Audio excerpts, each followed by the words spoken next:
feel honored to have you all in this virtual room with us. So a big welcome.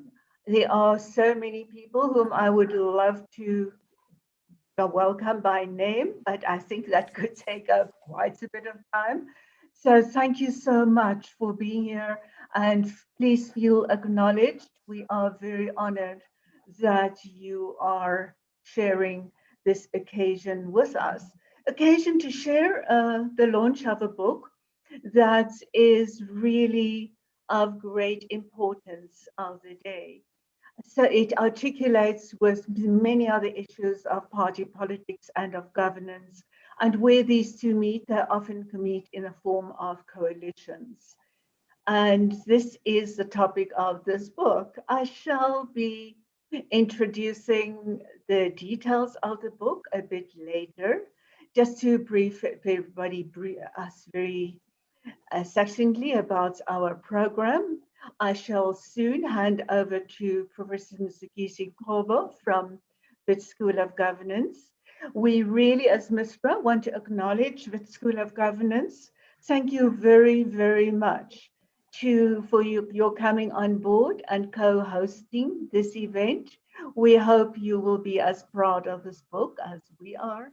Thank you very much. And there are so many linkages between MISPRA and the School of Governance, amongst others. Both our Executive Director, Joel Netchatens, and I are visiting professors there. We really appreciate that link and very happy to be able to launch this book in cooperation with the School of Governance. So Mzu, Professor Kobo, thank you very, very much. I hand over to you to do the welcome. Thank you very much. Thank you, Suzanne. And I again welcome to everyone who came to be part of this discussion. This is an extremely important topic on South African coalitions, whether they are a marriage of inconvenience. Some may think otherwise. They may think they are a marriage of necessity, especially given the shifting sands in the South African politics, the declining hegemony of the African National Congress, and the uncertainty as to what will happen in the coming local government elections, and also in the national general elections about 2 or so years from now. The book does make an important observation that coalitions are not entirely new in South Africa. It points to what happened as part of our very difficult transition in the early 90s, when we had a government of national unity. Some may argue that that was a form of a coalition which remains understudied. And since the 2000s, we've seen incidents of coalition politics, especially at the local level. We've not had one at the provincial level, but it seems to me that the outlines of the future point to coalition governments as a potential stabilizing force. In some instances, some may argue that this could lead to a more instability if we do not manage these well. We've seen in some municipalities where the policies and decision making have been constrained because of the need by the partners in coalition to agree on every detail of the decision making. In some instances, we've seen parties that are not so much in the coalition government, but leveraging their power to be kingmakers, and this was the case with the economic freedom fighters in Johannesburg. So this is a very timely book because it provides a powerful resource that we can draw upon to think about how to fashion the ground for political stability in future. There are a number of cases that are in the book, cases from different countries, and the solid analysts, scholars that have contributed to the book, and we really are looking forward to some of these reflections and also forward looking perspectives on what we can expect in the future. With those words, I really want to welcome you again and also to thank Mistra for this opportunity. And I'll hand over back to Professor Suzanne Boysen with a very brief introduction. She is well known as a political analyst. We are very happy to have her as a visiting professor at the Wits School of Governance. And she currently heads research at Mistra. Over to you, Suzanne. Thank you very much, Professor Global, for those very kind words. And again, thank you very much for being our co-host on this occasion. And next, I shall be handing over to Jill Nechatenze, Executive Director at Mistra.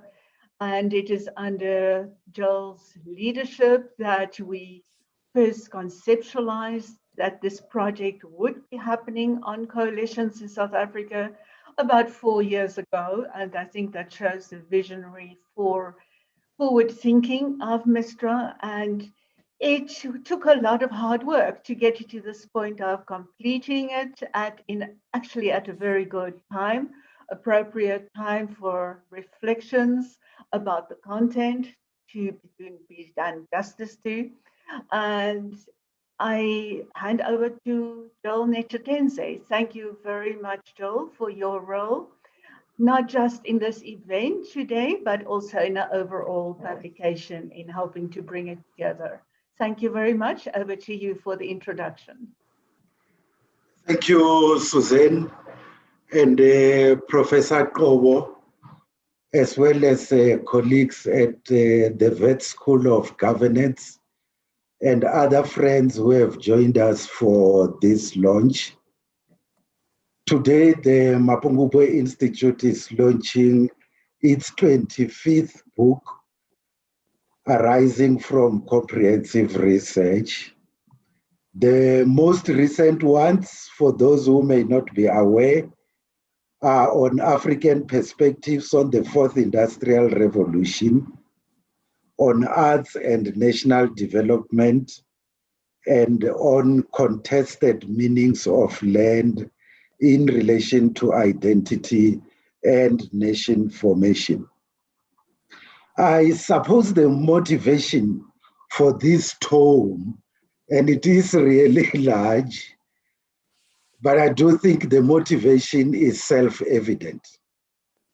As we all know, coalitions are, in a sense, a reflection of people's will, an instruction from an electorate that does not have overwhelming confidence in any single party on the ballot paper. Through marriages of inconvenience, we seek to collate and interpret lessons in managing such eventualities. The book draws from domestic experiences as well as from case studies on the rest of the African continent and generic instances further afield. Though the recent experience in South Africa has been quite intense, coalitions in various iterations, as others have said, have been part of South African politics since 1994. Nationally, we had a grand coalition in the form of the Government of National Unity, and there were such marriages in some of the country's provinces. At local government level, coalitions have been relatively commonplace, with many situations where no single party attained an absolute majority. This gained prominence after 2016, when many metros and some large towns became sites of coalition governments. These have taken a variety of forms, including co-governance arrangements and service and supply agreements, where minority governments are propped up by other parties on an issue-by-issue basis. This book distills the factors that ensure success, along with those that have led to disaster. And it would seem that South Africa is poorly equipped for coalition politics. Of course, instability in coalitions is not unique to our country, but at the same time, it is not an inevitable product of multi-party governance. In many countries, and indeed in some municipalities in South Africa, coalition partners have governed cooperatively, constructively, and in the popular interest. And the culture of coalition politics has become ingrained. What are some of the relevant issues in all these experiences? Electoral and party systems, political culture, and the quality of political leadership have something to do with this. When political parties cooperate and deliver effective governance through mature consensus building, coalitions have a stabilizing effect. But where you have debilitating competition during the various phases of the electoral cycle, the coalitions fall apart and get continually reconstituted. As a result, service to the public is severely compromised. Various chapters in this book identify critical questions on how to stabilize coalition governance in the South African setting. The first relates to whether there should be post-election workable agreements which are lodged with and assessed by some competent authority.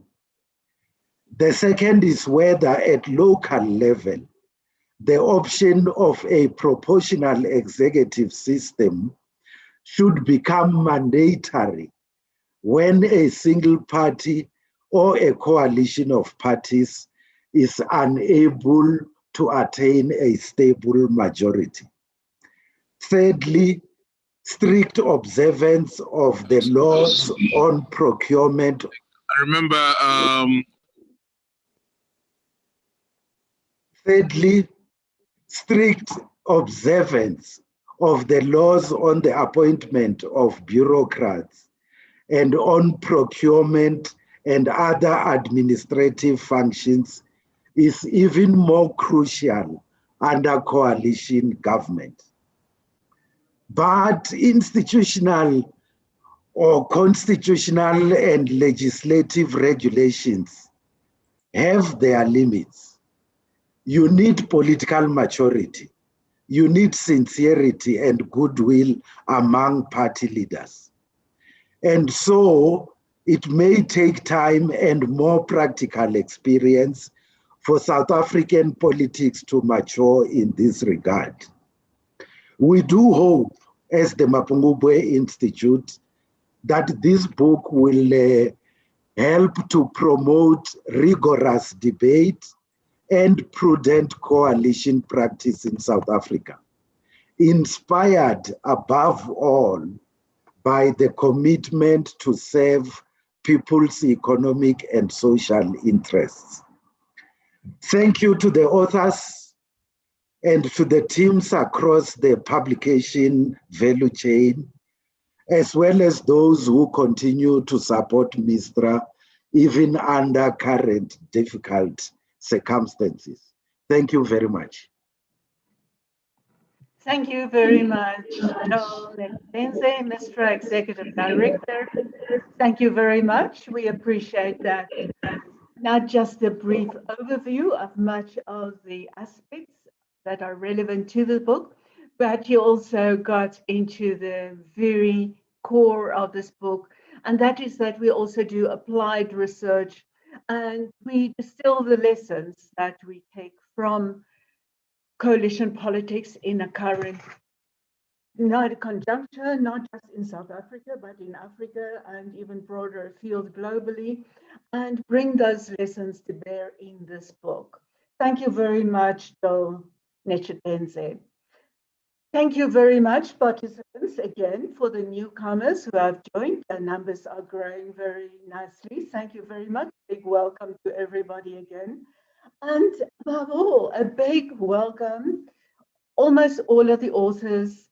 We are 15 authors across 17 chapters in Inconvenient Marriages, Marriages of Inconvenience, whichever way around. And it is very appropriate, actually, that we come to this, can I call it a historical moment, to launch this book. We have come through coalition experiences in some ways in South Africa since 1994. Let me talk about democratic South Africa.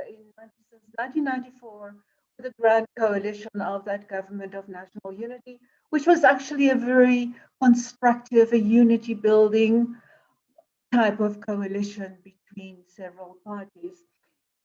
Interesting, and that is also relevant to us, it didn't last that long, a few years. And there was a lull, but from 2000 on, especially at local government level, as I'm sure Professor Mekana will be elaborating, there has been quite a few. So, but South Africa is no stranger to coalitions, but at local level, coalitions are so much more important, have got, and recent year times have had a direct impact on how constructive and developmental governance at the local site actually could be.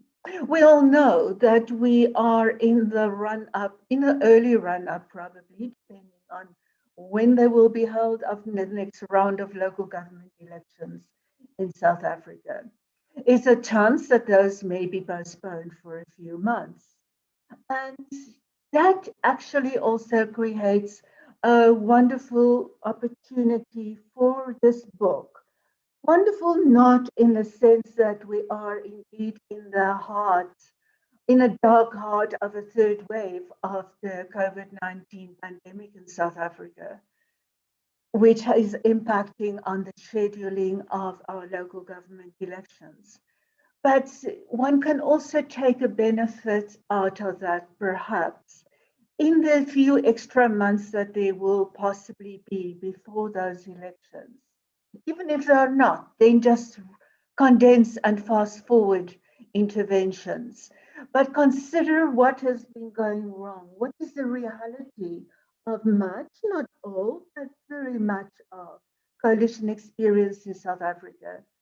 And we can then build on the knowledge, combined knowledge that we are bringing together.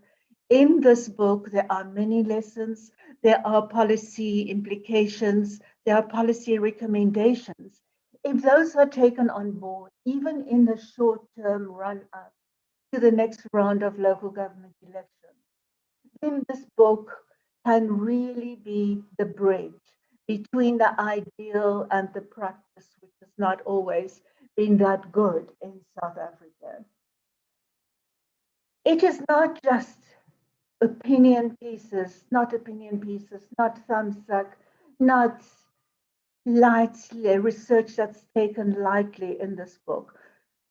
Through the 15 authors that we've got in this book, we have brought together a huge amount of pre-existing and new research that we bring to bear on coalitions in South Africa and try to learn what can we do about coalitions in South Africa.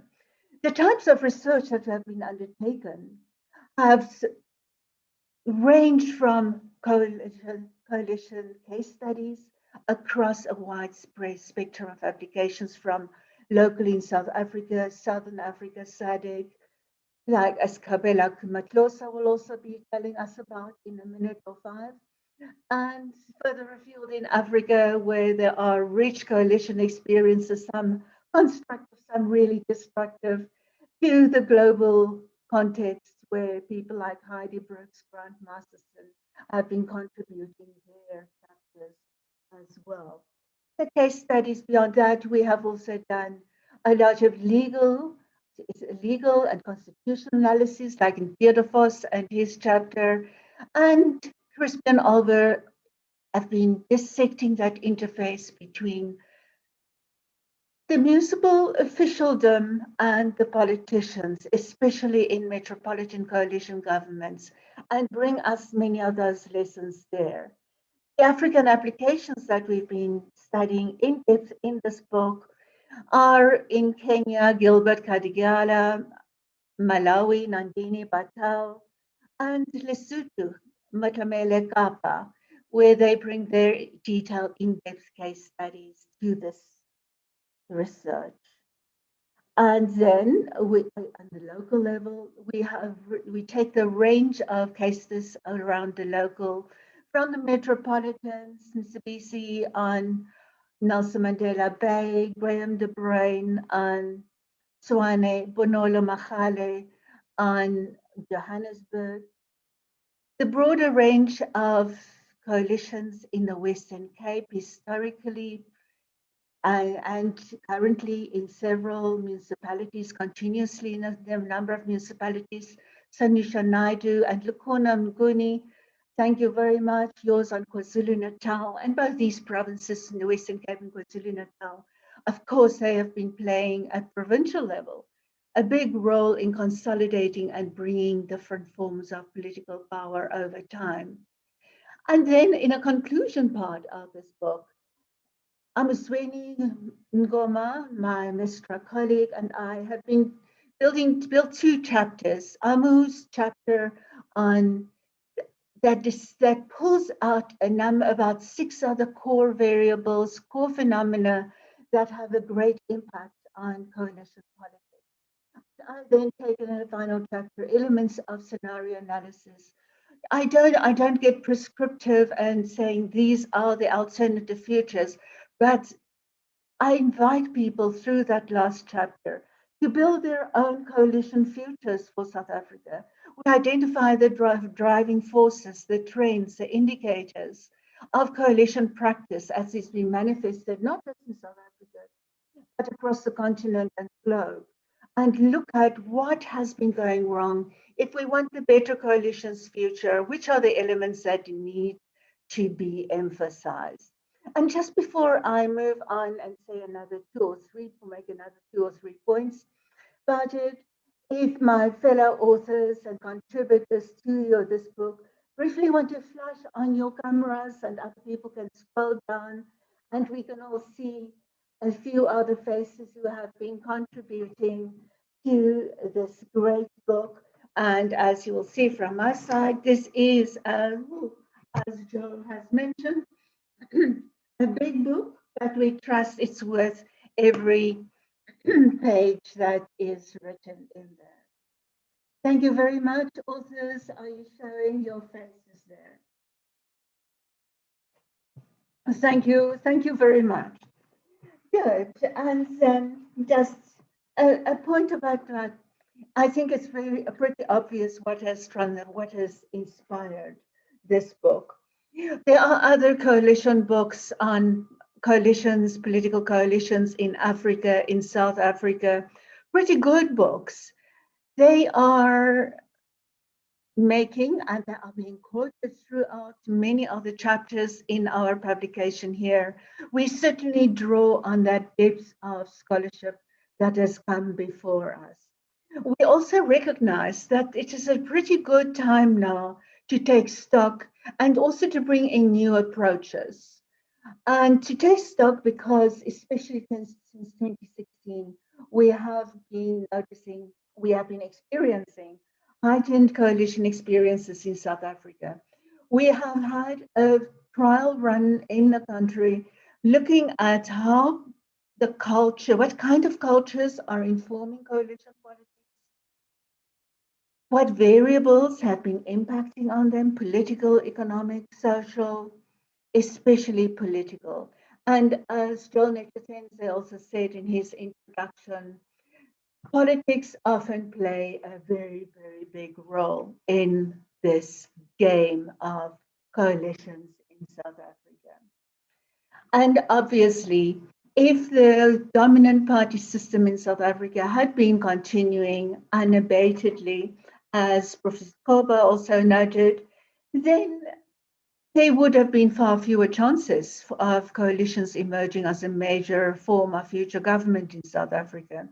But we know the African National Congress, the political pivot around which coalitions' futures in South Africa revolve, has been on an uneven path of now faltering, then resuscitating, renewing itself, now losing support in elections like he did in 2016, then regaining again about a few percentage points like in 2019, and currently really being in the throes of a battle as to whether it will be on that path of renewal or whether there will be lapses. And I mention this not for party politics, but because that is the landscape on which coalition politics in South Africa is set to unfold, whether the observation or the reality on whether that epoch of continuous dominance is further being sustained or whether it has been coming to an end. We know it is a jagged curve, and so it is changeable conditions that will be informing the extent to which this space that is potentially being left behind, being opened up by a dominant party, whether that is being taken up by other political parties, by what kind of political parties.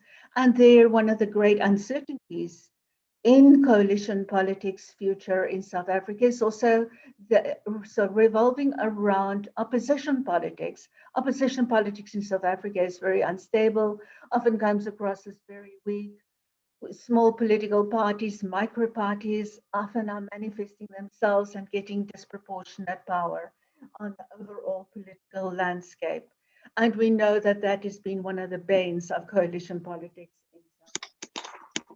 So the landscape is really all set for much more coalition politics coming into South Africa. But also it is no certainty as to whether how that will be unfolding. Please can we just ask the newcomer to mute, and thank you very much. So to conclude my observations here, we really trust that this book will bring many lessons, many new insights into coalition politics in South Africa, and that we shall be making a contribution to building a stable coalition's future in South Africa, one that can bring the culture of mature coalition politics and also contribute to good democratic and developmental governance in South Africa. We really want to invite future readers of this book, and the details are in the sidebar in the chat box as to how the book can be obtained. We really want to invite everybody to come on board and to study the book, to engage with Mistra and with the debates that we hope will be unfolding through this book. We hope that we can help conceptualize, envisage Futures of Coalition Government in South Africa. And through this book, and as Mistra likes to do in his own research, take a longer view and find out also through better practice how coalitions will be unfolding in future in South Africa. These are my few opening comments, and I really hope that we shall get a great uptake and participation in this coalitions project that extends beyond this book. This is an open invitation to all participants and your contact circles of contacts in this book. After this opening, I'm going to hand over now let me just recap on the program from here on. From here on, we'll have brief 5 to 7 minutes inputs from, in the sequence, Professor Mtsebisi Ndletiana, Dr. Gabele Matlosa, Professor Pierre de Vos, and Mr. Khalid Amun Goma. And after that, I shall give opportunities for questions and also be inviting other authors to come in with questions to answers that will be arising from the audience, from the broader discussion. Thank you very much, colleagues and participants, audience. I hereby hand over to Professor Ndletiana. Thank you, Mr. Bisi. 5 to 7 minutes, thank you. All right, thanks. Thanks, Susan. Thanks, Mzu, for hosting us, and thank you to Jewel for welcoming us. Yes, I do have 7 minutes exactly, and I intend to stick to that 7 minutes. Yeah, my chapter is broad. It gave an overview really of coalition governments in South Africa and a historical perspective going back to the year 2000. It was partly responding to the excitement that greeted the results of 2016, where coalitions, became a fashionable topic and very prominent, as if it was the first time that South Africa had coalitions. When in fact, 2016 elections yielded the least number of coalitions at what, 27 coalitions actually. And the largest number of coalitions we had was in 2011. And from the year 2000 up until 2016, we had about 119 coalitions. So the excitement that greeted the 2016 coalitions actually was somewhat misleading, because this thing had been there for a while. So the purpose of the chapter was to account for the factors that prompted coalitions, where they had happened, not so much the performance of coalition municipalities. That was not really my brief, but to understand where they have happened, how many times they have happened in the areas where they have, and the factors that account for their emergence. And so, this interrogation took me throughout the country to a whole lot of provinces. In fact, the only province actually that has not had a coalition is, I think, Mpumalanga. The rest have had, and in the Western Cape, you've even had 4 municipalities that have had coalition councils 4 times. That's how frequent they have been. And briefly, coalitions really are a reflection. What I like about them, about electoral politics generally, is that it gives you a window into local political dynamics in every community. And in looking at this, one sees a number of factors really, or variables that account for this phenomenon. Firstly, it is a reflection of comparativeness, electoral comparativeness in a particular community. For instance, the Western Cape and KZN have had the largest number. They are competing between the two of them for having the largest number of coalition governments, mainly because obviously that in these provinces you have major opposition parties such as Inkatha at some point, and the NFP actually at some point. Inkatha has made some kind of a revival in local politics there. And of course, in the Western Cape, you've had this strong competition between the ANC and the DA. And so the very fact of coalitions there is an indication of this competitiveness, that you have alternation of who is in power. Whereas in the provinces where you've hardly had any, it's an indication of the dominance of one particular party. And then you have intra-party contestation within parties over ideological orientation, and even the identity of a party. And this contestation at times has led to certain strong figures within the party leaving to form opposition parties. And the IFP has been particularly hit by this.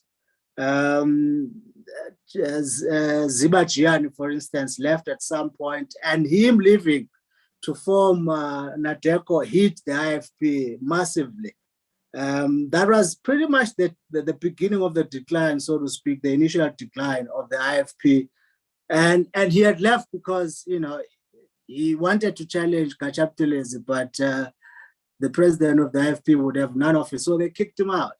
And soon after him, Magwaza Msidi also challenged the leadership of the party, and of course, the leader was not keen on that, and they made us stay extremely uncomfortable. So the tensions, therefore, intra-party tensions, lead to splits.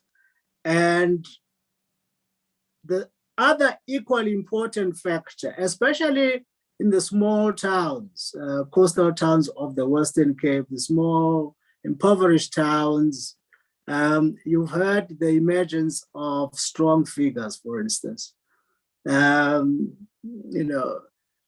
who have gone on pretty much to establish what effectively became patron parties. I mean, the ANC has been suffering a lot from that, from parties that has been set up by Prince, by someone like Donson in Canaland. I mean, these are folks who start off as members of the ANC. But the party itself, even though the ANC is an established party, it is built pretty much around the personality of these strong figures, local figures. And so even though the party has its own rules, this and that, because they are strong figures, they would bend the rules and expect not to be punished. And when they are punished, then they leave. And because they are strong figures, and they tend to dispense patronage. That's the source of their strength. They dispense patronage. They have fancy jobs, and because it's a small town, so if you're a city manager at a big shot, you can provide a lot of patronage. And so when these folks leave, like Prince in the case of Beaufort West, and he won the ANC, if I leave, you are going to lose power. He left and they lost power. And the same thing happened in the case of Canaland with John Donson. He left and the party lost. And both of them, really, their strength comes from the fact that they are business people. Donson owns a disco. He's a DJ of sorts. And so they have money, they dispense patronage. So there's quite a number of these factors. And if you go through my chapter 2, I think it is, you'll see a whole lot of this stuff. But I'm afraid for now, the time has run out. Perhaps we can take up some of these issues during Q&A. Thank you, Mzu and Susan. Thank you very much, Nsibisi, much appreciated. Thank you for sharing those insights. And next, I shall move to Dr. Khabele Matlosa. Khabele, thank you very much. Thank you very much, Susan.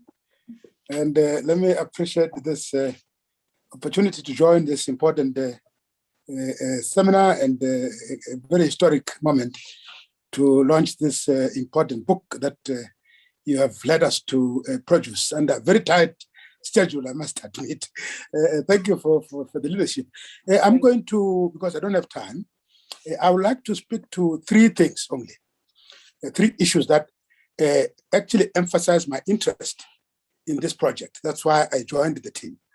The first preliminary point I want to make is that my entry into the book is from Southern Africa. So I bring the Southern African perspective to bear on our discussion in South Africa. And I must admit that what I'm going to say also may resonate with the situations across the continent. And I'm sure my colleague and friend, Grant Masterson, will find some of the things resonate with what he may have said in this chapter. Now, the preliminary point is that my approach is a comparative analysis of the interface between and among electoral systems, party systems, and party coalitions, because I want to make the point that we may not understand coalition dynamics if we don't touch base with that context of electoral systems, party systems, and in fact, regime types. So let me leave that for now as a point. And I'm happy that Joe made that point in his opening remark, as well as Sue. Now, the period I'm looking at is the kind of periodization is from 1989, when the transitions began in Southern Africa, from one party to multi-party. 89, Namibia, up to date, up to now, as we speak. The reason I'm doing that is because prior to that point, let me time myself. Yes, prior to that point, in the period, the 60s and 80s, frankly speaking, we cannot talk of any serious existence, or rather considerable or demonstrable existence of coalitions on the continent, I mean, in Southern Africa. So that's why I take that periodization of 89 to date. Now, let me make my 3 points quickly before I run out of time. The first point, these are the key messages that I contribute to the book. One is that party coalitions are increasingly becoming an integral part of the political culture of Southern Africa. That's the point we're making unequivocally in the book, that they are now becoming an ingrained culture. I think somebody used the concept ingrained culture. I think it's Sue, ingrained culture of our politics in Southern Africa. And that's an important point to note. And then ask two questions. If they're becoming an ingrained culture, an ingrained component of the political culture, the two questions that need to confront us as researchers and intellectuals are, first, do they then entrench democracy and political stability? One.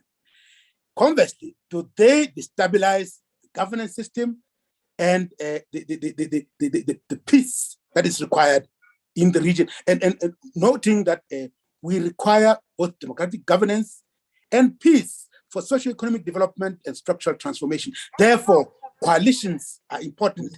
Then if they are able to facilitate governance, facilitate peace, and facilitate development. Second point, and by the way, on the region, the record is mixed. There's no single route in which we can say they are bringing stability or they are destabilizing. It's a mixed bag. Second point, party coalitions are overwhelmingly influenced and conditioned by electoral systems, party systems, and regime types. This is the point I made earlier, but I want to re-emphasize it, that we may not be able to understand fully coalitions and their dynamics if we don't dig deeper to unearth the nature and character of electoral systems, party systems, and regime types. And they do not emerge in the vacuum, therefore. They don't emerge or evolve in a vacuum. Coalitions also, in their own way, the impact on these systems. It's not only that the systems, electoral systems, party systems, regime types, they only impact the impact on coalitions. But coalitions also have their own influence on these systems. My last point, before I wind up. Party coalitions have direct and indirect impacts on the 5 core values of electoral systems. And I isolate these 5 core values as the following. Representations, coalitions affect representations in a big way. Accountability, coalitions affect accountability. Participation, coalitions do have an impact on participation, empowerment of women and youth. This has been referred to. Coalitions may impact negatively or positively on youth participation and women's participation in politics. And stability, political stability. We have instances where coalitions have actually brought about stability. And I think there's been reference to the 1994 GNU in South Africa. It brought about stability, frankly. It did. But we have other instances. I think Kappa's chapter in Lesotho will tell us, and Nandini's chapter in Malawi, they will tell us definitely that in some instances they do destabilize the system. So it's a mixed bag. Finally, in closing, the chapter then closes, or rather I offer lessons of experience for the sustainability of coalitions in relation to the above 5 values of electoral systems that I introduced. And I presume that I've not read Sue's last chapter yet, but I think that if we want coalitions to be sustainable, we need to find ways and means in which they reinforce positively electoral systems and party systems, not the other way around. Let me rest my case there, Sue. I put a full stop. Thank you. Thank you very much, Khabele. You have put so much on the table, and we look forward. I know the contents of your chapter, and I think we can really learn a lot from it. Thank you so much. And then I'm next going to move over to Professor Pierre de Vos. Pierre has been delving into the constitutional and legal aspects of coalition government in South Africa in particular. And especially when we start looking at recommendations and how we can possibly move towards healthier democratic practice in coalition governments, I think it is an invaluable chapter that we have in this book. Thank you very much, Pierre. Over to you. Thank you very much, Susan. Thank you. I don't know if my internet is very stable. I hope it's going to work. So my brief was to look at the Constitution and the legal aspects. And so obviously it starts with what constitutes our executive. Clearly, South Africa has a kind of hybrid parliamentary system of government. I know Susan has written that we have a kind of a presidency that is more presidential than parliamentary. In effect, and so it means that a national, provincial, and local government, if they choose the executive mayor system, everything really depends on the moment when the speaker and the president, premier, or mayor is chosen, and then any subsequent moments when there might be a vote of no confidence in either of those. So everything depends on who controls the legislative body. And that means that if no party has a majority in the legislative body, it is potentially destabilizing unless there's something that holds the executive body together. And so the issue then is that it's not really easy to change any of that. And in any case, as we know, if you're a constitutional law scholar, you know that just because something can change, if you change something, it's not necessarily going to make things better. We don't always know how the change will impact on the stability of coalitions, because the problem is that so many factors outside of the actual text of the law or the constitution comes into play, and it changes how it's implemented. So how it will work in South Africa will be different from somewhere else.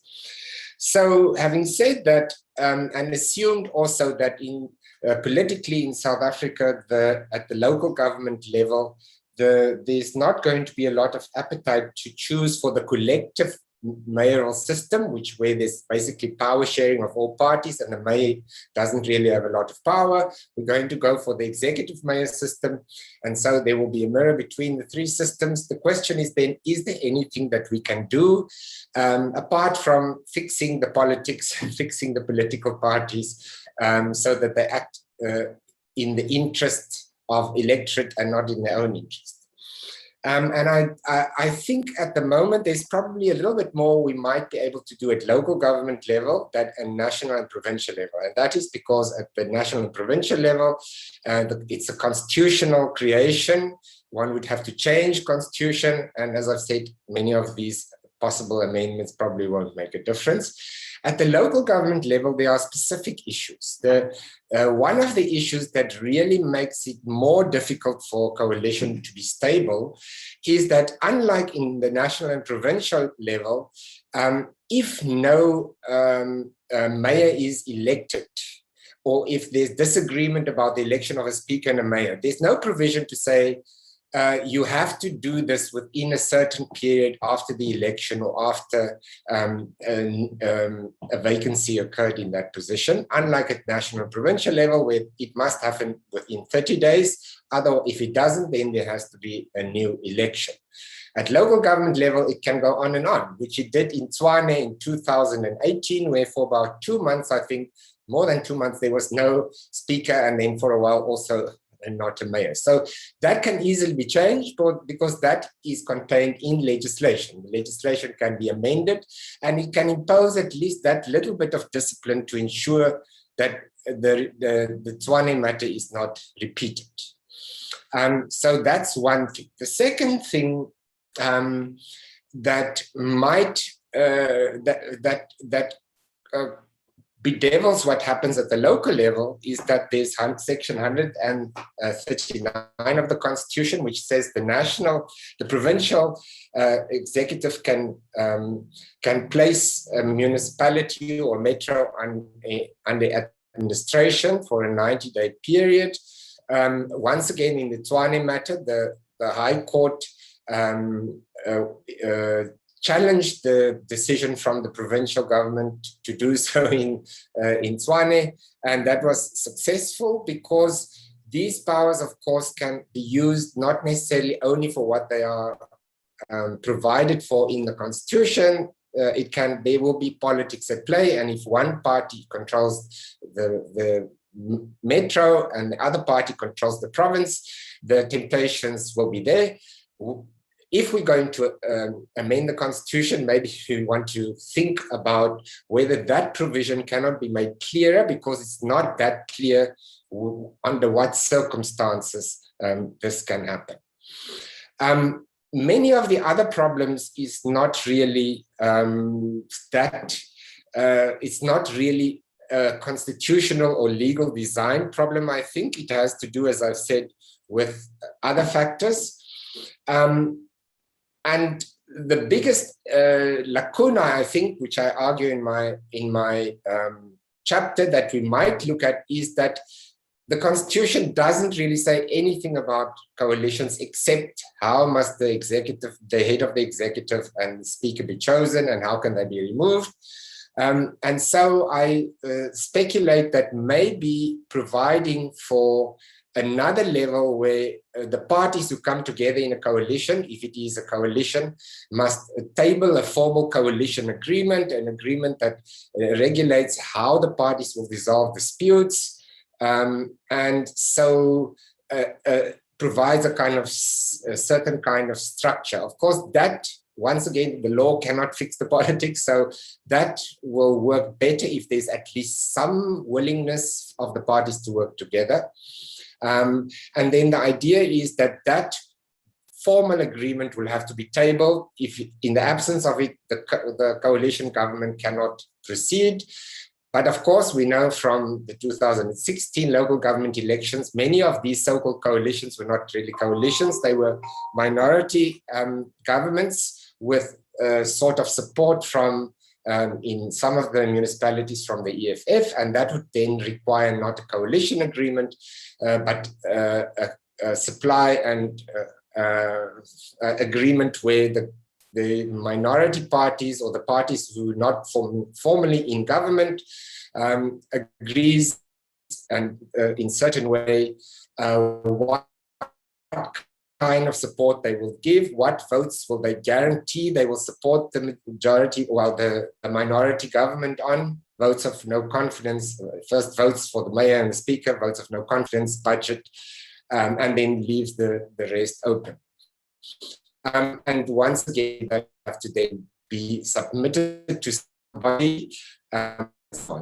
Whether that will work, we don't know, but that is one of the questions I've made. My time is up.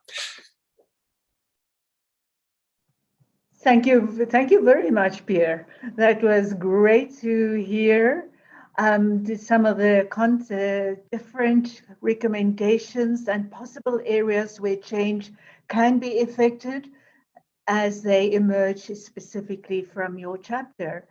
And then Amaswini Ngoma, her chapter looks at a few of these factors that we have seen consistently emerge across different coalitions, different settings, as significant factors in determining not just whether coalitions are formed, but determine how successful those coalitions will be. So over to you, Amu, for your input. And thank you very much, general participants. The questions are coming in. We are taking note of them. And I shall be directing them to the authors after the panel finishes. Thank you very much. Amu. Great. Thank you, Prof. Susan. It really has been my pleasure coordinating this volume and also interacting with all of the authors. And I think this launch is very exciting. And then my chapter in the book is titled Political Conditions that Facilitate Coalition Formation and Workability. And as one of the concluding chapters, it purposefully focuses on synthesizing international key lessons on what drives coalition formation, as well as what promotes coalition durability and workability. In so doing, my chapter offers a comparative analysis of 12 African and European countries in which I conduct Africa to Africa, Europe to Africa, and Europe to Europe comparisons. The case study comparisons are based on a set of 6 theoretically selected key drivers, factors, or phenomena that have been shown in the book, right, in this particular volume, to affect the negotiation, the management, and the governing of coalitions. The 6 drivers are identified as political culture, and here I look at Mauritius and Denmark. Intra-party dynamics, I look at Mozambique and Germany. Party leadership, South Africa and Nigeria. Coalition negotiations, and there I look at Belgium and Spain. And then I also look at coalition agreements and coalition stability, and here the case studies are Ireland and Botswana. And we also then look at electoral timing and closeness, and there we look at Germany and Britain. The book in its totality speaks to why these particular factors are the key driving factors of coalition negotiation, workability, and durability.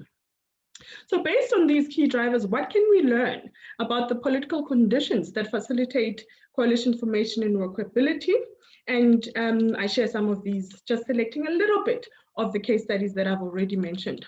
It's quite clear from what has been said today that alliances and coalitions have become the mainstay of many democracies.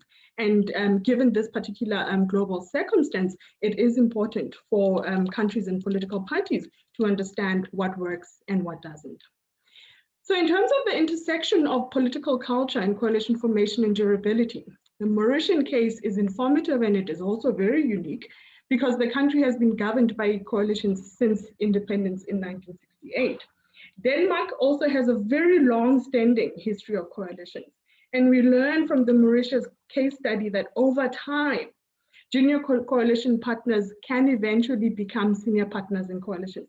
This is a condition in the European setting that actually disadvantages party coalitions if the party is a junior partner. So this is a feat in Mauritius that has not actually been achieved in the world, and in particular in Europe. Intra-party dynamics, as stated earlier by Prof. Ndlekiana in the South African case, also affect coalition formation and workability. In the case of Germany, we know that Germany has had 21 minimal winning coalitions that run government. Germany shows us that intra-party dynamics, right, over time, such as the increasing dynamic of personal interest before partisan preferences.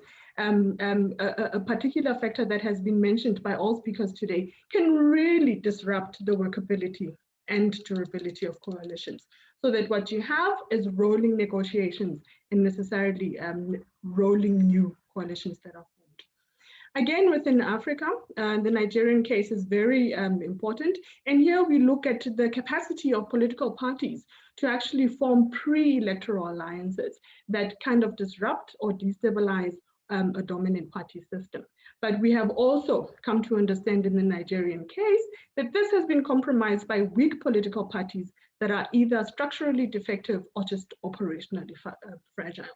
So the institutionalization in the sense of the growth and development of political parties in Nigeria has actually disadvantaged the formation and durability of pre-election alliances that then contend in elections. We also understand that no coalitions come unless people enter into a room and negotiate these coalitions and actually reach a satisfactory consensus-based agreements, right? And we understand that Belgium and Spain have had a long history of conducting successful coalition negotiations, but in the recent times, we found that Belgium and Spain have been taking longer to negotiate their governing coalitions, which actually provides like a fascinating result or outcome, because protracted negotiations on coalition formations have also meant that in the interim, in the meantime, what you have is a caretaker government that is instituted. And what that has resulted in is that it has actually created, for the future of coalitions, a new kind of like constellation that comes into play that voters may necessarily in the future actually prefer. Therefore, changing the future of coalition dynamics. These are a little bit of just some of the issues that are contained in my chapter and also across the book. But what at least we can end with for now is that what we do know and what we can conclude from the experiences of various countries and continents, the African continent and European continent, is that what is bringing these two together, right, is that we can talk about the quality of coalition experience, and we have seen that on both continents, political parties are necessarily facing weaknesses and challenges in actually creating and sustaining the quality of coalition practice. I'm going to stop there. Thank you very much.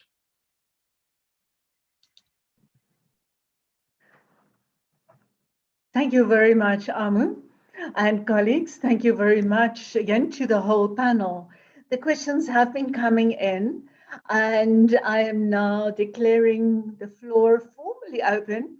I've already taken notes of about 5 or 6 questions. There have been a few overlaps there, but I'm very first one that I was interested in, it came up a bit earlier already, that I want to direct to Crispin Olver.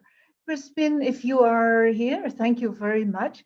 There was one that really wanted to know about that interface between officialdom and party politics in South Africa, and the senior administration, and whether you can shed a bit of light on how that is affected by coalition politics. You know, your chapter concerns the metros in South Africa. Yeah. It would be great to hear. Thank you very much. Thank you. Welcome. Thank you, Susan, and very good afternoon, and congratulations to Mr. for getting us to this point. I have to say, as one of the authors participating in the study, Mistra's management of this process was extremely tight, and it was a very demanding schedule, and particularly you, Susan, and Amozweni, who was so gracious in her interaction. You know, thank you to you for pulling us here. Yes, so my chapter looks at city governance, and I do it through the lens of the administration. So I sort of look at these coalitions from the bottom up, as it were. And I drove into the human resource practices, the extent of corruption, the finances and the budgeting, and then what's happening in terms of development outcomes and citizen satisfaction. And a couple of speakers have already pointed to this, but we're confronted with a paradox. So, we've got this increasing political competition, which, our normative framework says should be good for governance, and it should be, pushing municipalities to perform better. And we have certainly the 2016 coalitions, a marked deterioration in the administration. And it raises some really difficult questions. And a few, I've been following the chat. A couple of people are pointing to the maturity of political parties. And I think that certainly is an issue, particularly at local level. But there are two other axes that I think we've got to think about. So linked to maturity is the move from what I would call transactional politics, which most of these coalitions post-2016 were founded on, towards a more programmatic type of politics. And a couple of speakers have referred to this idea of some form of coalition agreement that unites the parties around some kind of, objectives, program, what we're going to deliver developmentally. So that's the one axis, from transactional to programmatic. The other axis, and politicians don't like to be told this, but it's the extent of the dividing line between politics and administration. And I think we've been having a surplus of politics, in a sense, in our municipalities. And maybe the answer we should be looking for is less politics, not more. And I was particularly taken by how some of the coalitions after 2016 functioned very well in relation to the administration. So that, there are a few instances. Athol Trollope's coalition in Nelson Mandela Bay, for instance, had an interesting set of relationships to the senior managers. So thank you for the opportunity to comment, and I look forward to the rest of the discussion. Thank you. Thank you very much. That was very useful. I saw a few questions coming up that all relate to the quality of leaders that are being elected. And I was wondering whether two of the other metros that we have chapters on in the book, in the first place, Bonolo Machale on Johannesburg, and then Graham De Bruin on Tshwane. I'm sure you could have a couple of observations there, either specifically on how the quality of leadership being elected affects the coalitions that we get, or generally what lessons we could perhaps learn about coalitions that succeed or fail, whether you think there are lessons that we can draw from Johannesburg and Tshwane. I shall first go to Bonolo and then Graham. Thank you very much. Thank you, Prof. Good afternoon, everyone.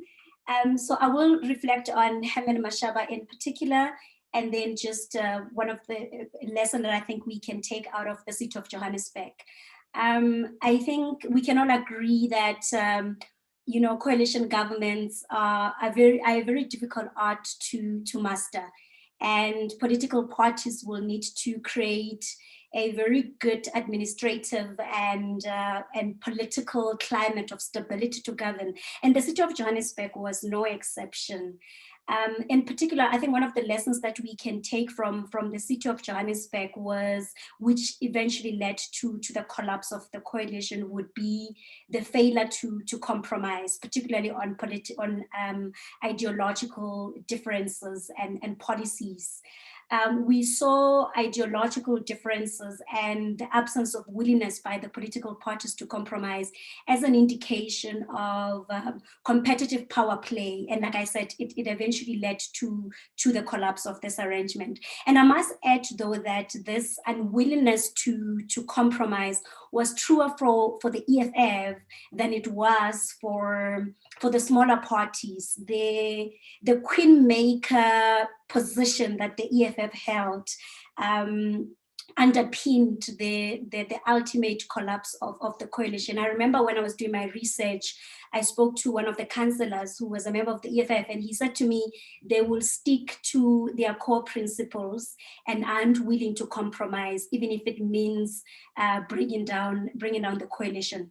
But in terms of Mashaba in particular, I think one of the most interesting things that came out, there was a sense of compromise between Mashaba and members of the EFF caucus. I think if political compromise were a screenplay, the EFF will cast Mashaba as a protagonist. And I think it's because Mashaba in particular did not operate on the illusion of power that the DA had, because this arrangement was named the DA-led coalition. And Mashaba understood very well who owned the power behind the throne, and he knew that it was the EFF. And I mean, a couple of councillors that I spoke to, some of them really struggled with the way in which Herman Mashaba was leading. They felt that he was not prepared to be a state leader because he was a businessman. But one of the things they highlighted about him was that he was an incredibly skilled negotiator, and that came out when, again, how he was able to persuade opponents like the EFF and the ANC to agree on certain things.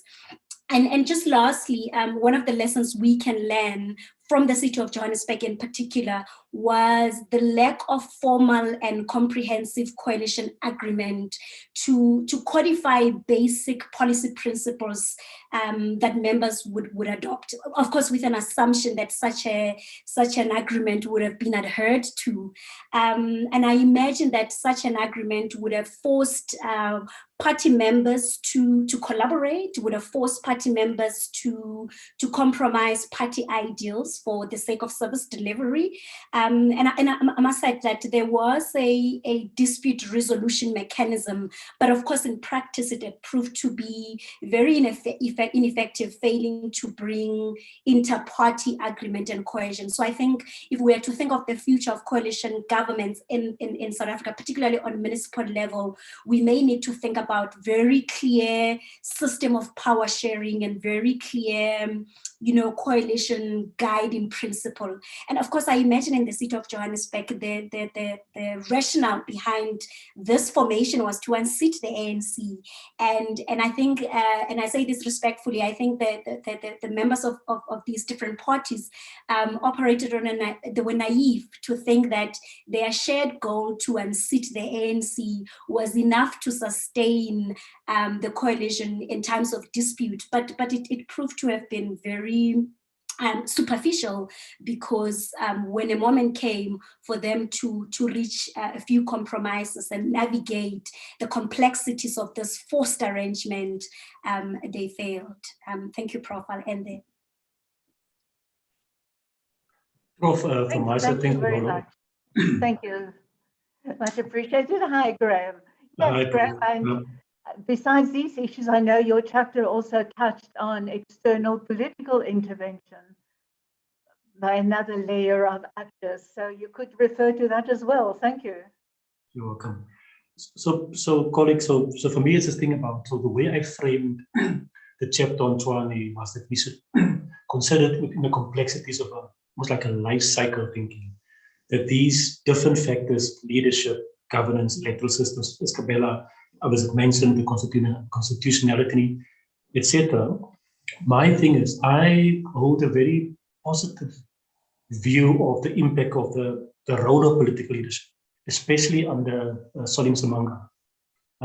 My take is that experiment would have probably better managed in terms of coalitions if Solly Msimanga remained in Tshwane instead of vacating his seat to take up a higher seat. So the private beliefs and decision-making from an individual perspective, for me was a key part within Tshwane. And just one point around that, towards the latter part of trying to make sense of what's happening within in Tshwane around political coalitions, a point made by the DA, conceded by the DA, is two things. One, that there were corruption on our side, on both sides, governance lapses, etc., but more so that we undermanaged coalition relationships. And hence this point you're making, Prof, for asking the question about what's the impact of leadership. And obviously there was lots of drama, but for me, this is a very unexplored area that I think requires a bit of digging. And never mind that, the reality is, as you point out, your later comment now, Prof, is the point that within Tshwane, we also had a unique situation of not just multi-party coalitions, but also multiple coalitions within parties, amongst parties, but also in terms of different policy positions. The chapter basically makes the point that even though it may be a kind of a dominant point, the ideological symmetry, experience of coalitions, and even parties' legitimate interest for their own hegemony in a particular local council may have been a dominant feature. But for me, what I found with Tshwane, the intervention of the courts, the Gauteng High Court in particular, has made it very clear that there was no high watermark that kind of held councillors accountable for something more expensive when it comes to governance. And here we're talking about conflict around senior management, political infighting, amongst many other stuff, over and above just service delivery. But yeah, there's a whole host of thoughts there in the chapter itself. Thanks, Paul. Thank you very much, Graham. So I'm going to quickly jump back to the main panel on two of the questions, very interesting questions. Thank you. Let's keep those coming. On specific aspects. First one I'm going to direct to Pierre de Vos. Here there have been questions on section 139 and the problems there, that often interventions are coming at a time when service delivery had completely collapsed in councils, and how we could work around that. And in Sibisi, there have been questions there about party politics, and with your view both to the overall chapter and your Nelson Mandela Bay chapter, leadership and party formations and party splitting or becoming dysfunctional and small entities, and how that plays into how that contrasts, that internal party instability then contrasts with or influences coalition formations. That could be an interesting one to reflect on. I shall appreciate that. And after these two inputs, I'm going to move to the comparative Africa examples and also hear about the lessons we can learn from those countries. So thank you very much. First, briefly, Pierre, and then Sibisi. Okay, thanks, Susan. You broke up. Yes, we can hear you. Can you hear me? Okay, so you broke up, but I think I know what you are asking about section 139. It seems to me there are two situations in which a council or two more or less, and some in the middle, but the council becomes impossible for such a council to fulfill its options as stipulated by section, which is. Pierre, sorry, your bandwidth seems to be low. Give it one more try, otherwise we can come back to you later. Pierre, we're going to just suspend your input. Well, if your bandwidth improves there or your connection, then I'll return to you on this. So sorry about that for now. I'm going to switch to Mclisi. Thank you very much. Apologies, Pierre. Okay, Susan, I think I understood your question. Not entirely clear though, but I'll guess my way around it. two things. I mean, one of the two interesting things perhaps to highlight here is there was a very interesting incident in KZN where NADECO held balance of power in a municipality with the ANC and the IFP. And NADECO, that is Ziba's party, decided that they would vote with the ANC. Of course, Ziba had beef with Inkatha. And the ANC did something which I think was quite smart by using their control of provincial government. Ziba was in business. He controlled, or he owned rather, a bus company. And this bus company had a contract from the provincial government. And so the ANC decided that the contract for the company was due for renewal. And they decided that they are not going to renew this contract up until Ziba switched support in favor of the ANC and made sure that he stayed with the ANC. But some of the party members were not happy with switching to the ANC. They wanted to vote, I think, for the IFP. And so the ANC pretty much used its provincial resources to force NADECO to vote with them, which I thought was quite smart, because I mean, with coalitions, you pretty much use whatever you can to form a government. So whatever resources that you have. So that was one interesting thing, which eventually led to a lot of tensions within NADECO, and the party pretty much imploded later on. And the second point in relation to PE, to Nelson Mandela Bay, has to do really with the two parties. I think one of the authors might have touched on this, Crispian might have touched on this, the way in which the DA and the ANC related to power and how they ran their coalitions. I think the DA had decided from the very beginning that because it's the main opposition aspiring to replace the ANC, so they had a long-term approach to their government. That they wanted to do as good as possible, to deliver, because they wanted to use the Nelson Mandela Metro as a demonstration of what they could do, and of course to win majority votes later on. Whereas with the ANC, when they came into power, even though they lost and they decided at some point that they would have to reform in order to regain power, but the fact that the party had become so accustomed to incumbency and the benefits of incumbency, once they got in there with Bobani as their mayor, they were of course the majority party within that coalition. Once they got in there, even though they had resolved that, chaps, we need to reform now, we need to behave in a better way than we have so far, they pretty much went back to their old ways, siphoning this and that. And so, and of course, part of this problem reflected factions within the party, the patronage-based faction, so to speak, and the reform-minded faction. So this factionalism prevented the party pretty much from coalescing and acting towards similar goals. And so you have parties, dominant parties who lead coalitions, even though they know that they need to do well in this coalition so that they regain the majority support later on. The dynamics within the party, the self-interest pretty much get in the way of the party acting in the way that they know they ought to, which looks a little bit strange and self-destructive to an outside observer.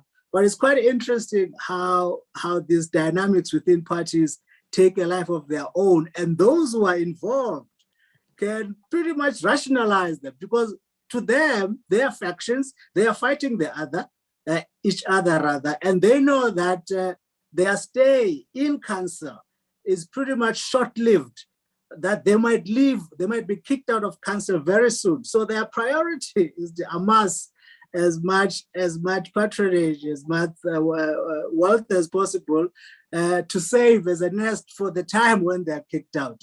So I mean, those are some of the dynamics, and I think one can get a lot of that in the chapter 13 that I wrote on Nelson Mandela Bay. Yeah. Yes, thank you very much, Nsibisi. Just before I actually move to the other Africa chapter scholars, I'm also going to ask Lukona Mguni to come in. Lukona, your chapter is touching on many other points of KwaZulu-Natal coalitions, both historically in the earlier days when the ANC used the vehicle of coalitions to supersede the IFP in the province. And you also have quite a few insights on the dynamics of party politics and coalitions in the province. If you could come in with just a thought or two on that, and then I will move to Kenya, Malawi, and Lesotho. Thank you very much. No, thank you very much, Prof. Poison.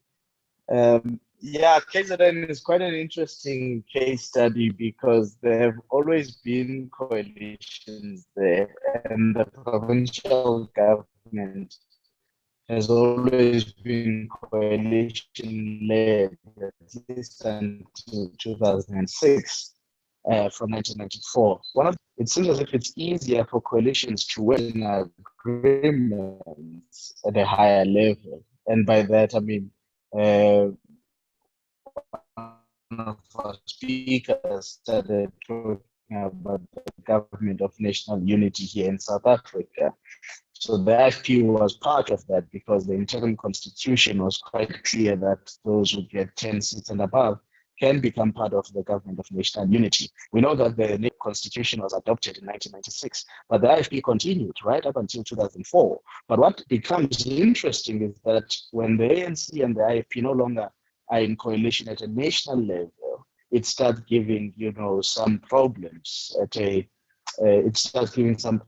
local level, at a provincial level.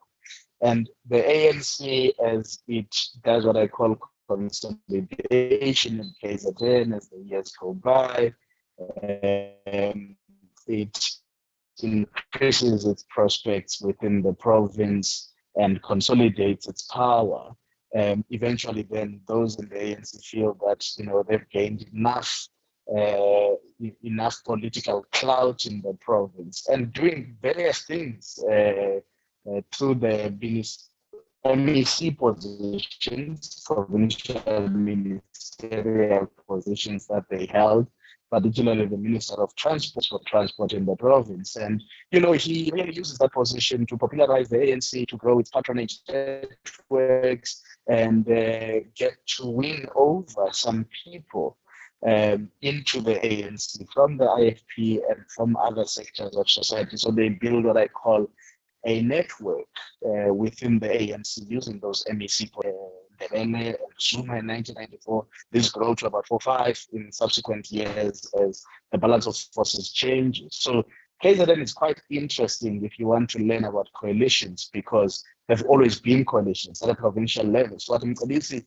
is talking about Nadeko holding the balance of power in one municipality actually becomes the undoing of the coalition governments in November 2006, where the ANC feels that there's no reason why it ought to be loyal anymore to the RFP. Naren Singh had left the provincial coalition government because of his own misdemeanors at a personal level. I won't go into them.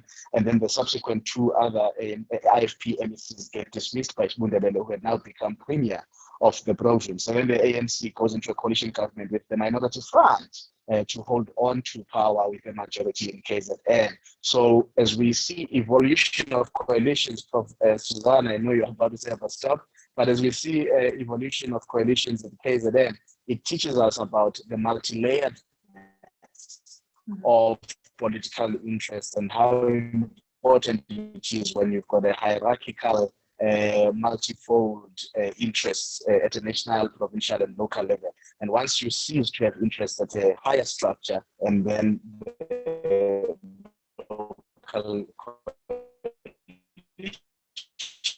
are arrangements get affected going forward. Sure. Thank you. Thank you. Thanks, Prof. Much appreciated, Lukono. And I am going to ask Motlamele Kapa, who did a lovely case study of coalitions, wild phenomenon in Lesotho, to come into the debate. And Motlamele, I think you are still on the call and your bandwidth is holding.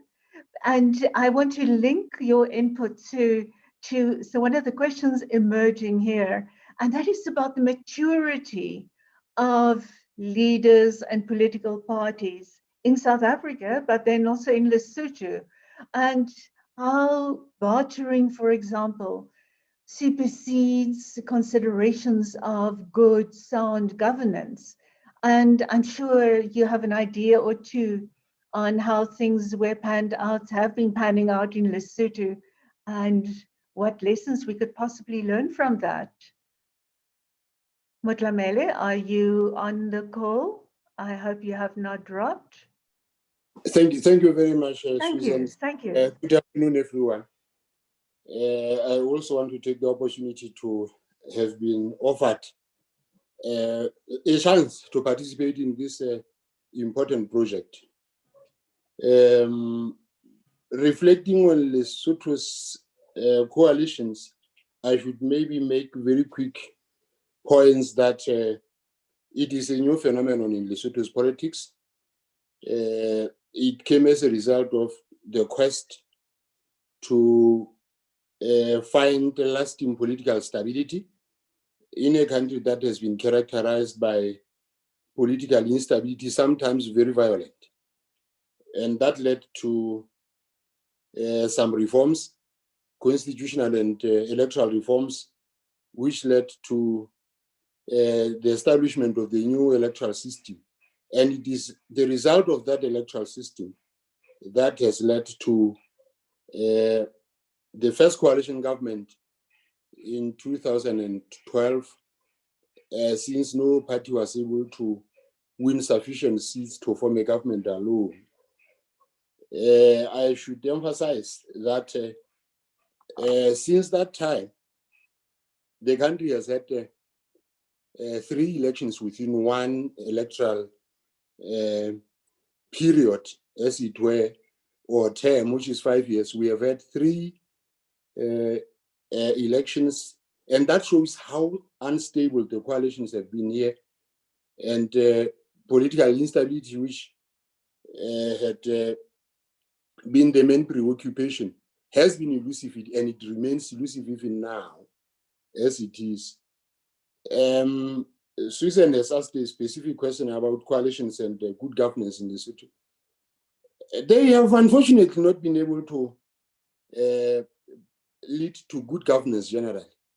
What we have seen is almost the continuation of bad governance in the form of especially corruption, poor service delivery, and serious competition within and between parties to have access to government positions. As a result, I believe, of the fact that in Lesotho, the state is the main source of livelihood for all citizens, including the political elite. So people are eager to be in government, irrespective of what they will do when they are there for the citizens of the country. And I also have to say that we have had all sorts of coalitions here. But if you talk about good governance, we haven't seen that now. We have had minimum winning coalitions. We have had coalitions of so many parties, small parties coming together with big parties. We now have what you would even call a grand coalition, but that has not led to the improvement in the quality of service that Lesotho get generally, and good governance in particular. And stability remains elusive even as I speak. That is the challenge. And attempts have been made to try to continue with the reform process. so that stability could be found. What has been faulty has been Lesotho's constitution and the legal framework, which gave a lot of power to the prime minister. And prime ministers have been abusing that power to try to ensure that they generate benefits for their followers and their relatives, to the exclusion of the majority of Basotho. And the competition for state power has been very fierce. And I think it will continue to be in the run-up to the next elections next year. It is true that attempts have been made to try to, with the assistance of international partners of Lesotho, including SADC, to try to come up with a reform process. But that process itself also has faced a lot of challenges. It has moved very slowly. We don't think the elections will come and find the process complete. Chances are high, we are afraid, that we will see political instability continuing, bad governance continuing, Basotho not getting the kind of services that they would expect, even when all these parties now are in government. And the good thing, I think, for Basotho now is that all these major parties are in government following the 2020 change of government, due also to the problems that were within the main coalition party, the leader of the coalition, the All Basotho Convention. We have had the change of government in that the new leadership of the party kicked out the other partners and joined a new coalition with the main opposition. But that has not changed much for the citizens of Lesotho. Yes. Thank you, Susan.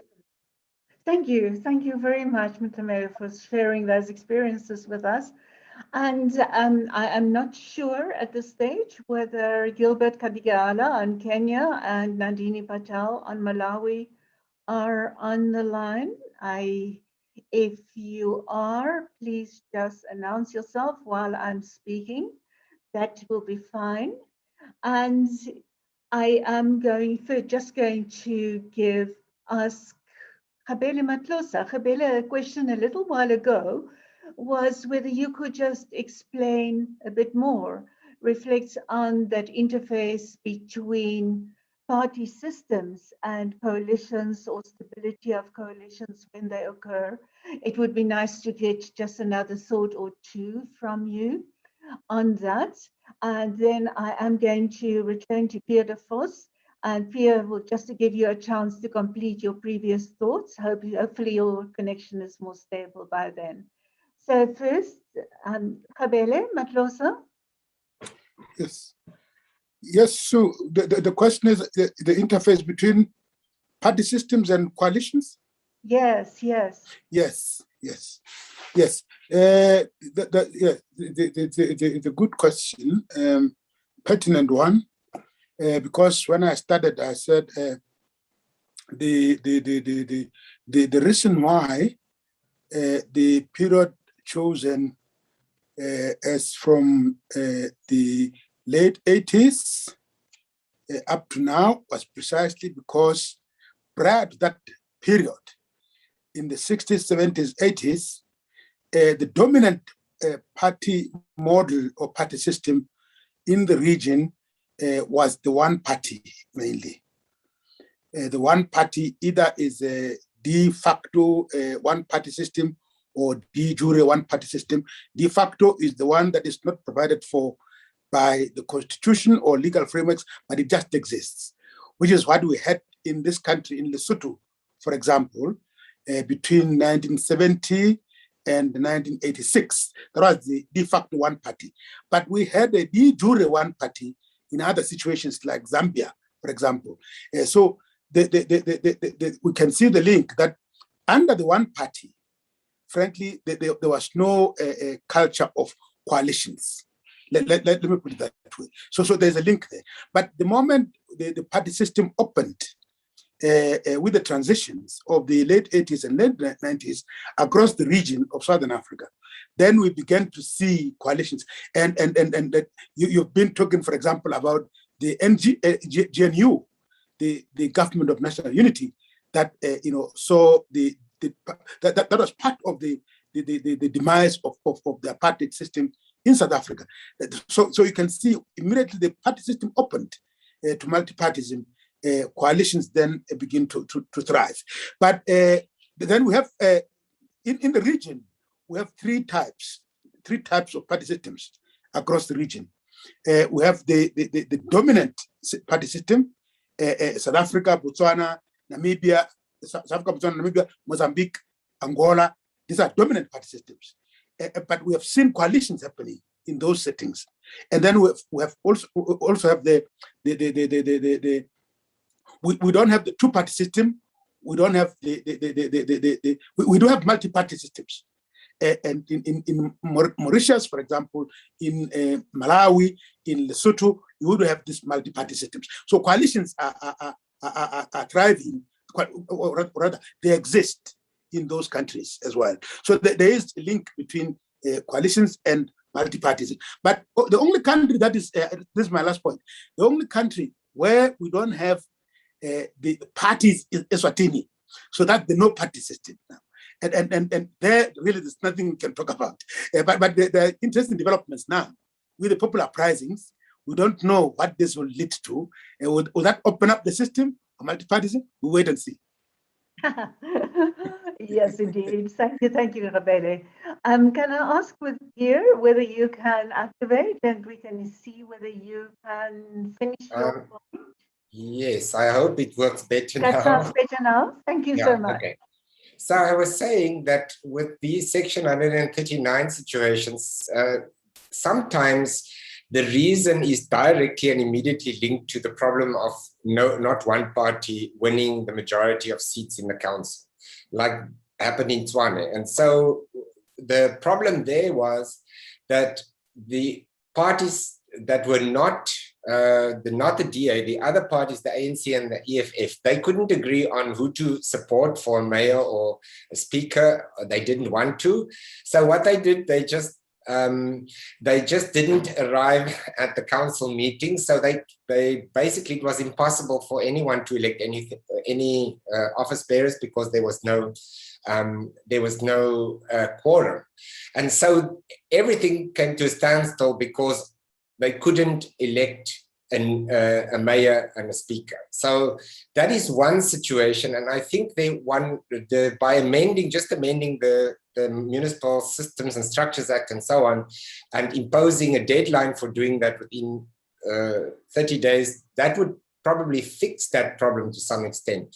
Most of the other cases where the service delivery collapses and either some of the services are taken over by an administrator or the council is resolved is not necessarily related to coalitions. It happens in coalition governments, but it also happens in other governments.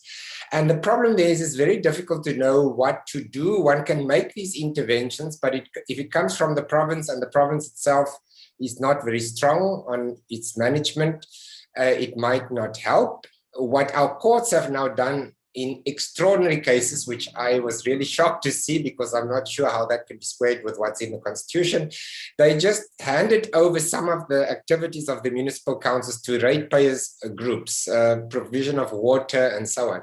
That clearly is also not sustainable, whether it happens in a coalition government or not.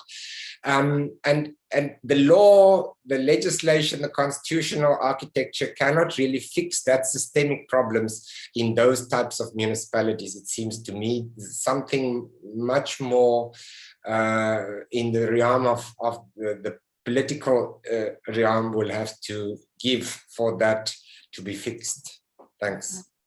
Thank you, Pierre. Yes, and thank you for reflecting on that question that has popped up here on the role of civic entities where they take over some of the municipal functions and whether we should therefore not be thinking more broadly than party politics or then by implication individuals represented in councils and look at coalitions in that broader sense of the word. I definitely think there is scope for that. It's an alternative form of non-council, really, coalitions that arise there.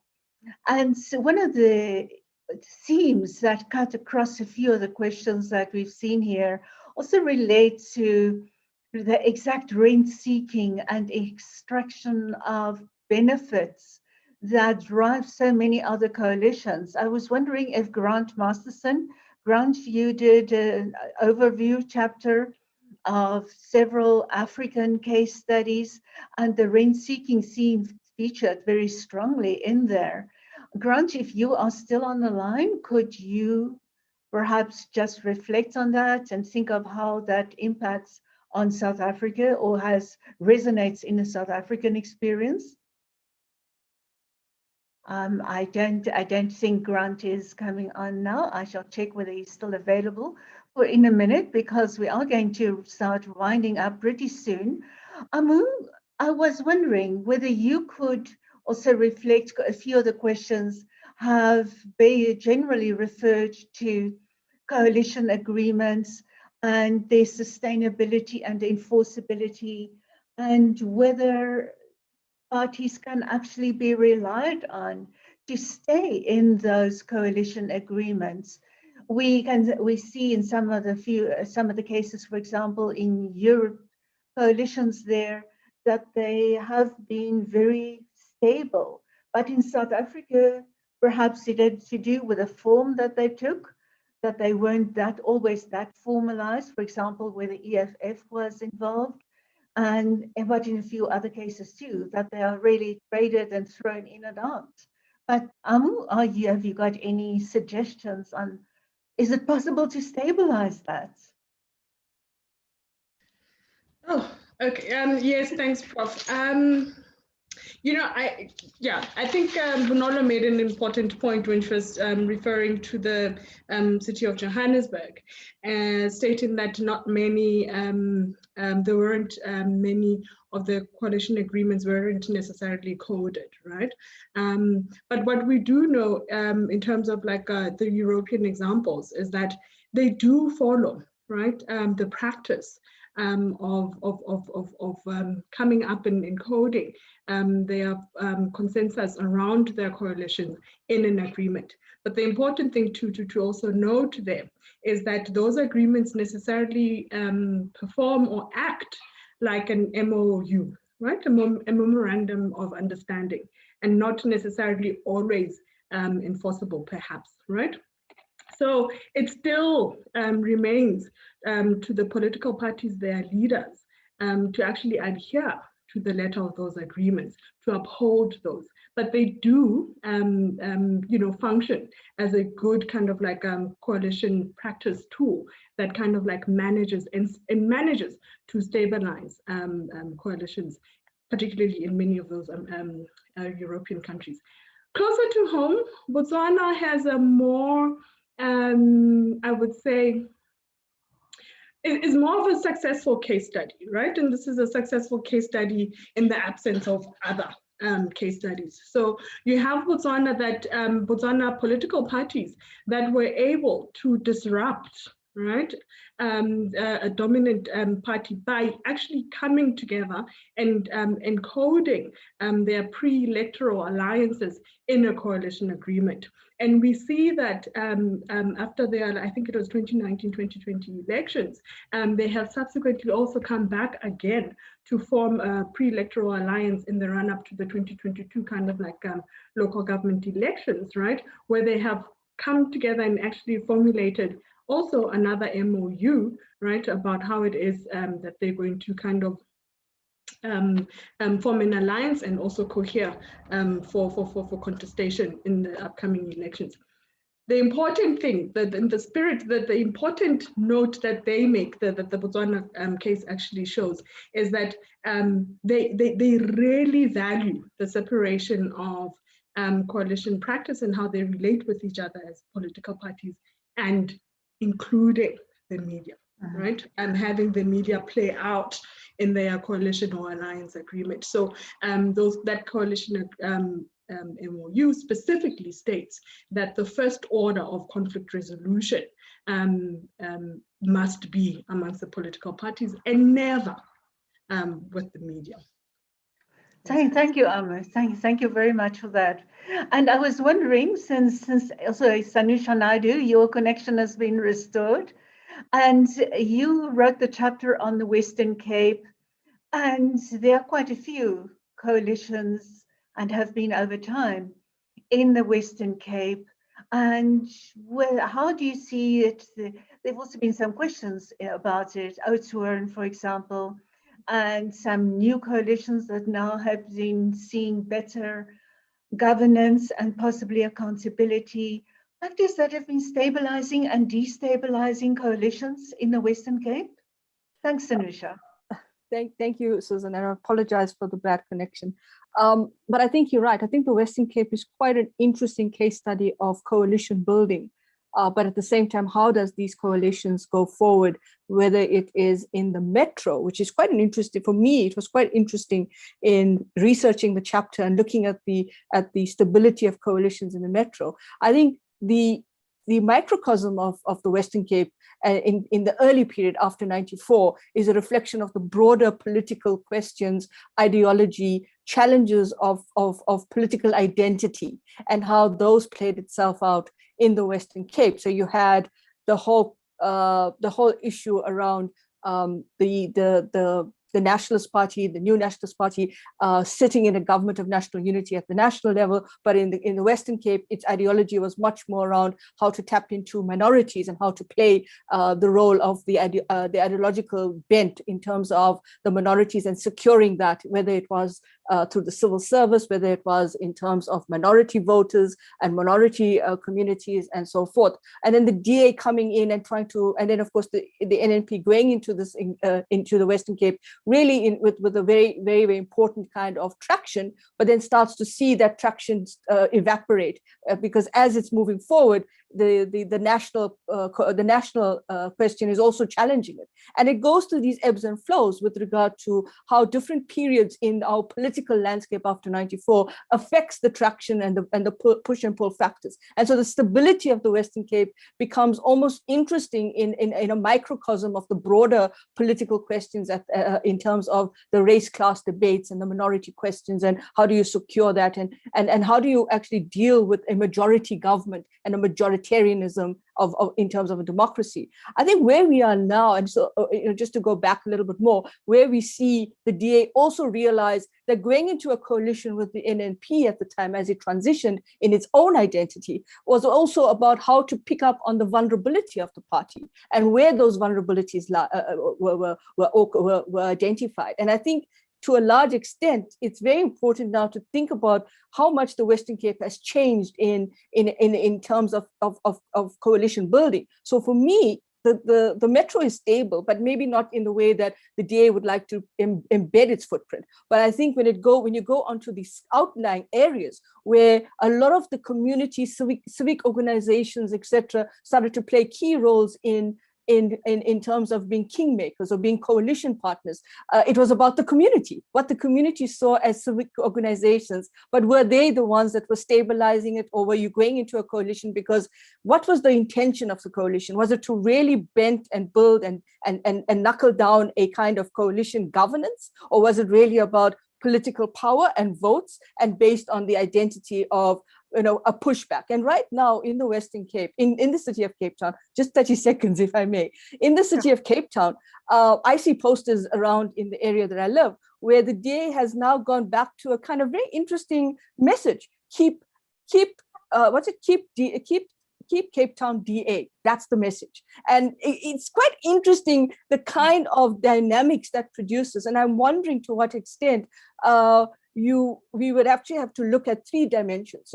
How does the DA react to particular issues like the question around the international, for example, the Malay community? How did they respond to the DA around the Palestinian-Israeli question? Would that impact on them?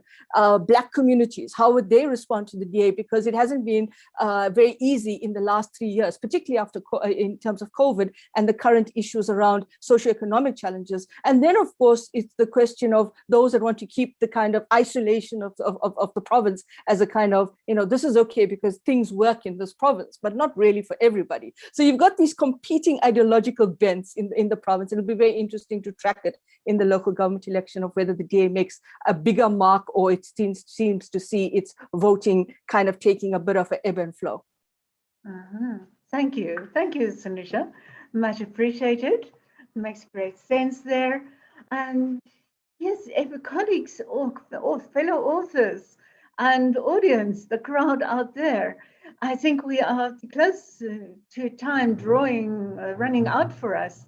And yes, there have also been a few questions that are not yet being addressed in full, but we're certainly taking note of them. And one very specific one also concerns that big thing in South African coalition politics, namely small micro parties, individuals, one or two councillor parties that have really been playing havoc in coalition formation and operation. One of the questions has been whether it's possible to regulate them. I don't think there is legislation so far that help us to regulate that, except that, and Pierre dwelt on this, if the more proportional executive system at municipal governance level is adopted, then the role of those small parties, in all likelihood, will be minimized if they get a proportional seat on an executive committee of those councils at all.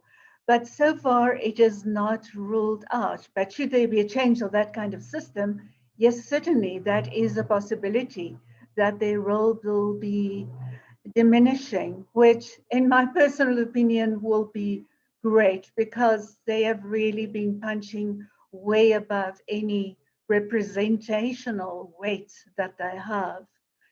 Colleagues, I wish we could answer all questions, but as I start concluding, I just have a few quick points here. I also want to envisage that we'll probably continue this debate, and me and the authors, and I've also noticed quite a few specialists on the guest list. We'll be so happy to invite you to future events that MISTRA is very likely to have, including in a current format, perhaps, as we run closer to elections and enter very, very directly this danger area of coalition formations. So we shall certainly be following up on this event. I just want to do a quick few very important thank yous. I think I've thanked the authors a few times now, but again, authors, thank you so much for lending your expertise, your insights, and your research to this project. I think the richness of the final project really testifies to your contributions. I have seen a few, they shall be remaining anonymous, but a few of our anonymous peer reviewers who've been doing hard work as blind peer reviewers on this project. Your contribution here cannot be explicitly acknowledged, but thank you very much in those broad generic terms for what you've done there. To the whole MISPA team, thank you very much. Everybody from communications and publications to helping to host this event here. Thank you so much for your inputs in here. And I have to thank our MISTRA's donors. Let me thank them as a group. It is through your generous contributions, also in difficult COVID times like we are in at the moment, it's through your contributions that we are able to publish projects like this current one that brings very important information, research information, over to a broader audience. Thank you, donors, for that. I also want to say, I hope that this publication here is also a call to action, hopefully a timely one in which we shall be able to draw out further voices. I have seen in the column of participants, there are quite a few and some very senior, very prominent municipal actors, past and present, who have been participating in this debate. Thank you very, very much. We shall certainly be drawing on your voices in future as well, and your insights in the questions column is very much appreciated. As a broader call to all political actors, analysts, influencers who are in this audience and who may get hold of this publication of MISTRA, we really hope that you can embrace this, take it on board, run with it, that we enhance public debates and bring better accountability and bring better maturity. Several other questions were about councillor maturity, political party maturity, and whether it is possible to elevate coalition practice. Personally, I don't have immediate and great hope unless constituencies and voters really start extracting direct accountability from their councillors. It is mediated by political parties. And the hopes to get that going immediately, for me, seems a bit far off. And that is truly very sad, because we are entering the main, all likelihood, of heightened coalition politics. And in that context, it is this instability, bartering, trading positions and benefits continuously and almost compulsively that is such a big part of South African coalition politics, and which will have to mature. Unless it matures, it will not be possible to get future stable government. So I think it is up to all of us to help bring on better practice by doing public debates and perhaps taking forward and further disseminating a book like this one that Mistra has produced to add to an already considerable literature. I hope this update is both substantive and very, very timely. Everybody in the audience, thank you for being here in such great numbers and for staying to the end. I thank you very much. Thank you for being part of this occasion. And I hereby close this book launch of Marriages of Inconvenience. We hope you will all acquire it and enjoy reading it and send us your feedback on it. Thank you so much.